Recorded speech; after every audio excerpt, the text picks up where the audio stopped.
Indian arts academy की online class में मैं प्रकाश कुमार आपका स्वागत करता हूं। आज हम पढ़ेंगे सेकेंड चैप्टर राजा किसान और नगर के 25 महत्वपूर्ण क्वेश्चन को, ऑब्जेक्टिव क्वेश्चन। चलिए, ये रहा स्क्रीन पर आपका पहला क्वेश्चन। पाटलिपुत्र नगर की स्थापना किस मगध शासक ने की थी? तो आपका आंसर होगा उदयन।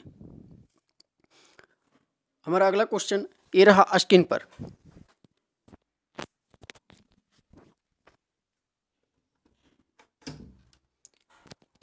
मौर्य वंश के संस्थापक कौन था? तो मौर्य वंश का संस्थापक था चंद्रगुप्त मौर्य। ये रहा स्क्रीन पर आपका अगला क्वेश्चन। मगध की राजधानी कहाँ थी? तो मगध की राजधानी पाटलिपुत्र थी। ये रहा स्क्रीन पर आपका अगला क्वेश्चन। अशोक की कलिंग विजय के उल्लेख किस अभिलेख में मिलता है? तो इसका आंसर होगा ऑप्शन डी, 13वें अभिलेख में। चलिए, ये रहा स्क्रीन पर आपका अगला क्वेश्चन। कहता है 16 महाजनपदों का उदय कब हुआ था? तो 16 महाजनपदों का उदय बुद्ध काल में हुआ था। ये रहा स्क्रीन पर आपका अगला क्वेश्चन। अपने स्वयं के खर्चे से सुदर्शन झील का मरम्मत किसने कराई? तो इसका आंसर होगा डी, स्कंदगुप्त। चलिए, अब आपके स्क्रीन पर ये रहा अगला क्वेश्चन। किसके अभिलेख में भूमि दान का उल्लेख मिलता है? तो प्रभावती गुप्त के अभिलेख में भूमि दान का उल्लेख मिलता है। ये रहा आपके स्क्रीन पर अगला क्वेश्चन। कहता है किस विद्वान ने मात्र अभिलेखों के आधार पर अशोक का इतिहास लिखने का प्रयास किया? तो इसका आंसर होगा ए, जेम्स प्रिंसेप। ये रहा स्क्रीन पर आपका अगला क्वेश्चन। कहता है कि कलिंग पर विजय प्राप्त करने वाला शासक कौन था? तो आपका आंसर होगा ए, अशोक, जो मौर्य वंश का तीसरा शासक था। ऐसा जेक में क्वेश्चन 2020 में पूछा था। अगला क्वेश्चन है हमारा 10वां। शिशुनाग वंश और नंद वंश का केंद्र था? तो इसका केंद्र था बी, ऑप्शन बी, काशी।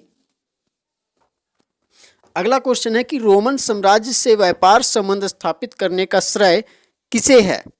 तो रोमन साम्राज्य से व्यापार स्थापित करने का श्रेय कुषाणों को जाता है। अगला हमारा क्वेश्चन है कि अर्थशास्त्र और इंडिका से किस वंश पर प्रकाश पड़ता है? तो इससे जो है मौर्य वंश पर प्रकाश पड़ता है। हमारा अगला क्वेश्चन है कि अशोक का संबंध किस वंश से है? तो अशोक का संबंध मौर्य वंश से है और अशोक मौर्य वंश का तीसरा प्रतापी शासक था। चलिए, ये रहा स्क्रीन पर अगला क्वेश्चन कि माता के नाम पर पुत्रों का नामकरण की परंपरा किस वंश से प्रचलित है? तो यह जो है सातवाहन वंश से प्रचलित है। चूंकि इसमें आप देखे होंगे कि सतकर्णी पुत्र, गौतमी पुत्र सतकर्णी इस टाइप में नाम आता था। हमारा अगला क्वेश्चन है कि किस वंश के राजाओं ने अपने को देवपुत्र घोषित किया? तो इसमें कुषाणों, आंसर डी जो है, कुषाणों या कुषाण वंश जो है अपने को देवपुत्र घोषित करते हैं। हमारा अगला क्वेश्चन है कि प्रयाग प्रशस्त किस राजवंश से संबंधित है? तो प्रयाग प्रशस्त जो है वह गुप्त वंश से संबंधित है। हमारा अगला क्वेश्चन है कि धम्म की भाषा क्या थी? तो धम्म की भाषा जो थी, ऑप्शन नंबर बी में आप देख रहे होंगे, प्राकृत। तो धम्म की भाषा क्या थी? प्राकृत थी। आप अगला क्वेश्चन देख रहे हैं हमारे स्क्रीन पर कि कनिष्क का राज्यारोहण तिथि क्या है? तो ऑप्शन बी आप देख रहे हैं, उसमें 78 ईस्वी है, अर्थात 78 ईस्वी जो है कनिष्क का राज्यारोहण तिथि था। आप अगला क्वेश्चन देख रहे हैं प्रयाग प्रशस्त की रचना किसने की? तो प्रयाग प्रशस्त की रचना हरिसेन के द्वारा किया गया था, जो समुद्रगुप्त के दरबारी कवि में से एक था। चलिए, स्क्रीन पर ये रहा आपका अगला क्वेश्चन कि 16 महाजनपदों में सबसे शक्तिशाली कौन था?